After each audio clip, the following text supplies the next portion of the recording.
Assalamualaikum warahmatullahi wabarakatuh. Perkenalkan, nama saya Adam Bunda Putra dengan NIM 2207302. Baiklah, saya di sini akan menjelaskan tentang mata kuliah pengantar kewirausahaan dengan dosen pengampu Dr. Anit Al-Qadri, MPD. Di sini kita akan membahas tentang untuk pertemuan keempat ini tentang strategi kewirausahaan. Di strategi keurusan ini ada 4 pembagian. Yang pertama itu pengelolaan usaha, yang kedua itu pengelolaan keuangan, yang ketiga itu teknik dan strategi pemasaran. Strategi pemasaran ada juga pembagiannya. Itu yang pertama itu perencanaan pemasaran, yang kedua bauran marketing mix, yang ketiga itu kiat pemasaran dan usaha baru. Untuk penjelasan yang lebih jelas dan lebih rinci, kita masuk ke yang pertama, yaitu pengelolaan usaha dalam strategi kewirausahaan. Mungkin teman-teman ada yang tahu itu pengelola usaha. Pengelola usaha itu sendiri bisa diartikan adalah kegiatan yang mencakup perencanaan, pelaksanaan, dan pengawasan terhadap berbagai aspek dalam sebuah bisnis. Strategi yang dapat diterapkan dalam pengelolaan usaha ada beberapa.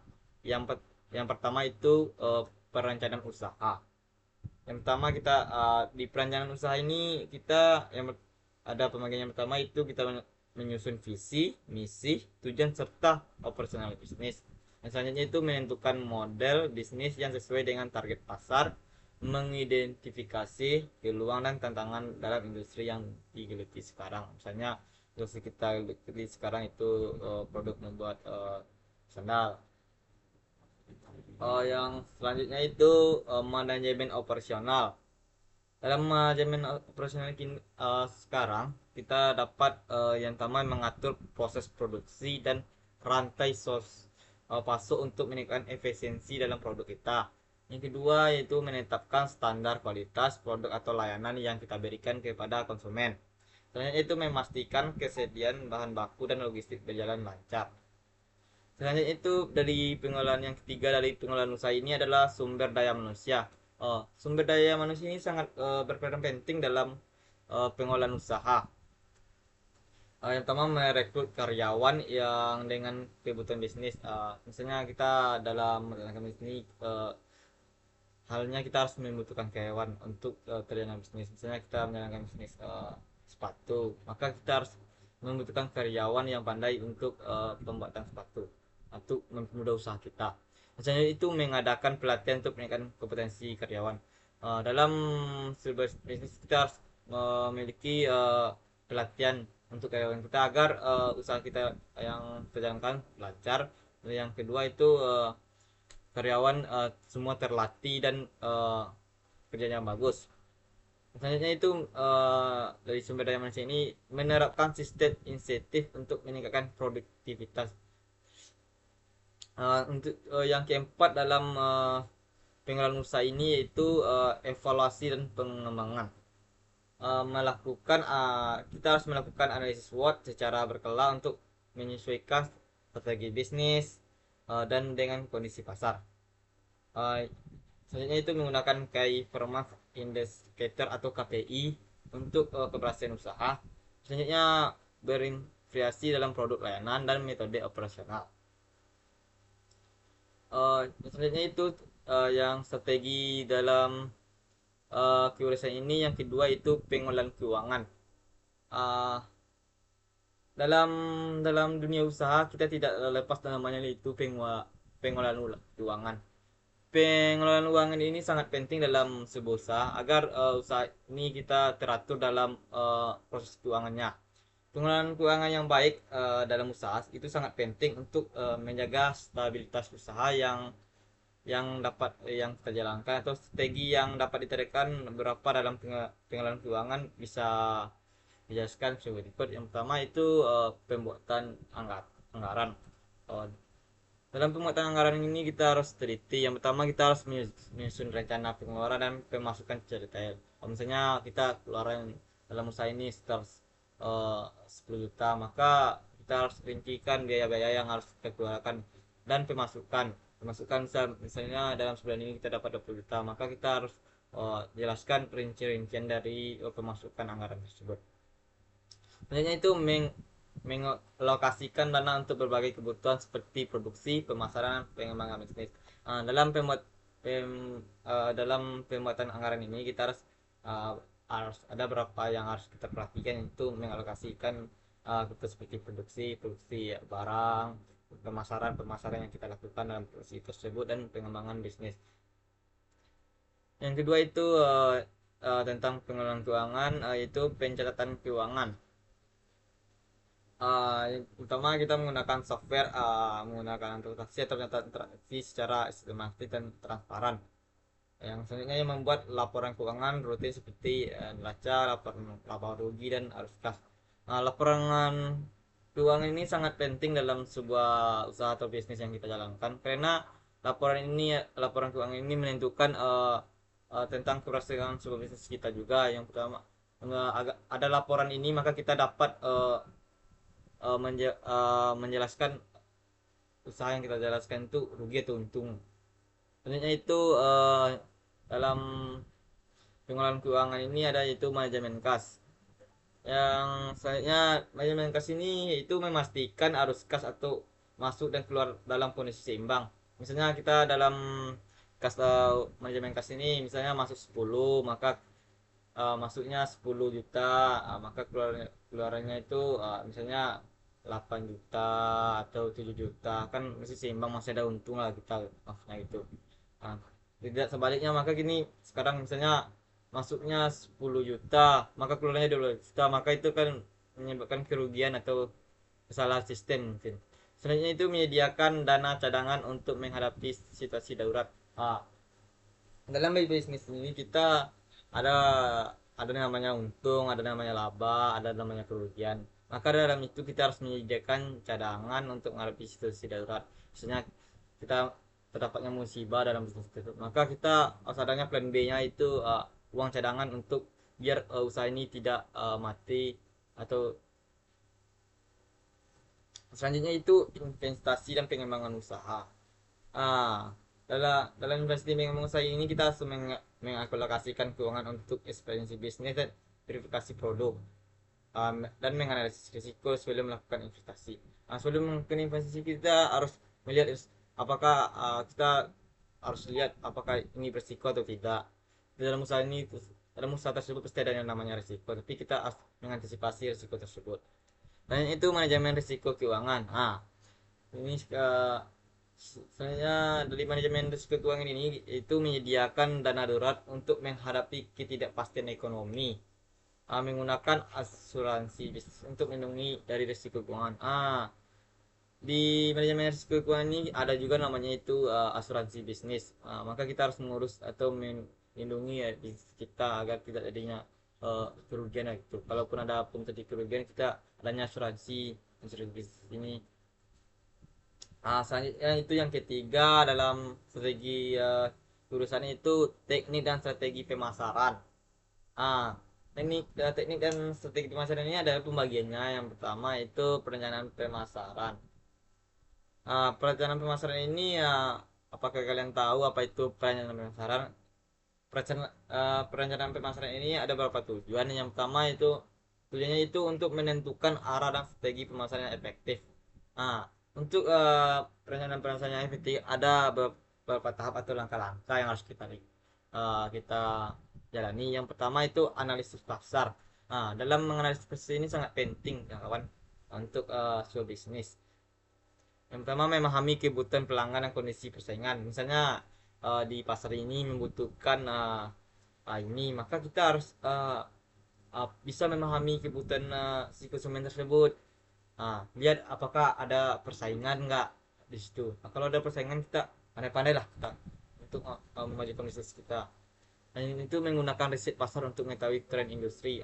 Misalnya kebutuhan di pasar ini, maka kita harus mengupdate itu, maka agar industri kita ini tetap berkembang. Yang kedua dari perencanaan pemasaran ini itu segmentasi pasar. Segmentasi sosial ini yaitu mengidentifikasi target pasar berdasarkan demografi, geografis, dan psikologis dan perilaku. Dan selanjutnya yang menyediakan produk dan layanan agar sesuai dengan kebutuhan segmen tersebut. Yang ketiga dari perencanaan pemasaran ini itu penetapan tujuan pemasaran. Ah, Pertama kita menentukan target penjualan dan strategi pencapaiannya. Kita harus mempunyai target dan strategi agar tercapainya sebuah bisnis yang sukses. Itu menggunakan pendekatan SMART. SMART ini spesifik, measurably, achievable, relevant, dan team boss.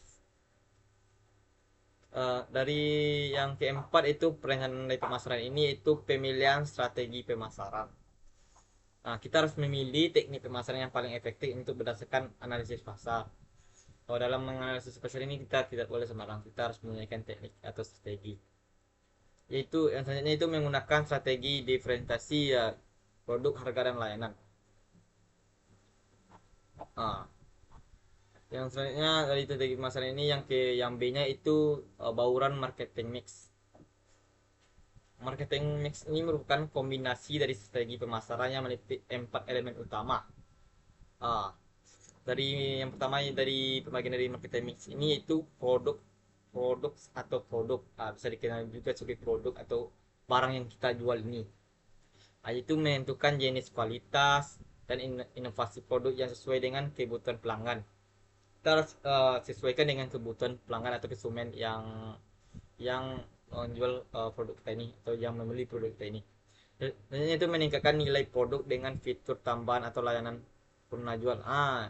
Dalam produk ini kita harus memiliki nilai produk atau juga kita harus memiliki nilai tambahan lah pada produk tersebut agar produk itu tidak menonton aja. Selanjutnya itu price atau harga. Harga ini yaitu menentukan strategi penetapan harga yang kompetitif dan sesuai dengan pasar. Kita dalam menentukan harga ini kita harus lihat dulu pasarannya. Jangan kita menentukan harga yang tinggi maka produk tidak laku. Kita lihat dulu pasarnya, sesuaikan dengan harga pasar yang ada di pasar tersebut atau tempat yang kita mau tetapkan produk tersebut. Selanjutnya itu menggunakan strategi harga berbasis nilai atau value based pricing. Bisa juga kita menggunakan uh, strategi ini dalam menentukan harga. Place. Selanjutnya kita dari bauran marketing mix ini ada yang tiga itu place atau tempat. Dalam dalam memilih tempat atau lokasi distribusi yang strategis agar produk mulai dijangkau oleh konsumen, kita harus pandai memilih tempat atau tempat yang konsumen atau pasar yang kita inginkan untuk menjual produk kita. Dan itu memanfaatkan e-commerce atau untuk menjagakan pasar yang lebih luas. Kita harus memilih tempat yang menjangkau atau pasar yang lebih luas untuk produk kita. Selanjutnya itu dari bauran marketing ini yang keempat itu promotion atau bisa disebut juga promosi. Mungkin kawan-kawan tidak lepas dari promosi. Kita harus pandai mempromosikan produk atau barang yang kita jual ini. Dan promosi ini kita menggunakan berbagai metode promosi seperti iklan kita jual atau media sosial sekarang TikTok, Facebook atau IG, macam-macam lah media sosial atau platform YouTube, dan diskon untuk menarikan perhatian pelanggan. Dalam promosi kita harus memberikan diskon juga agar si konsumen bisa tertarik pada produk kita. Selanjutnya itu menerapkan strategi pemasaran digital seperti share engine optimization atau SEO dengan pemasaran media sosial. Pemasaran media sosial inilah yang sangat banyak yang digunakan oleh para bisnis sekarang agar mudahnya promosi media sosial ini sangat banyak digunakan sekarang ini. Yang C itu yet pemasaran dan usaha baru. Usaha baru memerlukan strategi pemasaran yang tepat agar dapat berkembang dengan cepat. Beberapa kiat yang harus kita lalui. Yang pertama itu memanfaatkan media digital. Dalam dunia sekarang ini kita tidak terlepas namanya dunia digital atau media sosial lah yang bisa dikenal oleh anak zaman sekarang ini. Yang pertama itu dari memanfaatkan media digital ini kita bisa menggunakan platform online seperti media sosial, marketplace, website untuk meningkatkan jangkauan pemasaran. Ada menggunakan strategi pemasaran berbasis konten. Sekarang banyak-banyak nih pengusaha itu menggunakan buat konten yang bagus untuk pemasarannya agar si konsumen atau si pembeli ini sangat tertarik. Dan selain itu yaitu menawarkan nilai tambah. Ah, Menawarkan nilai tambah ini dapat memberikan keunggulan unik seperti layanan prima, bonus, dan garansi.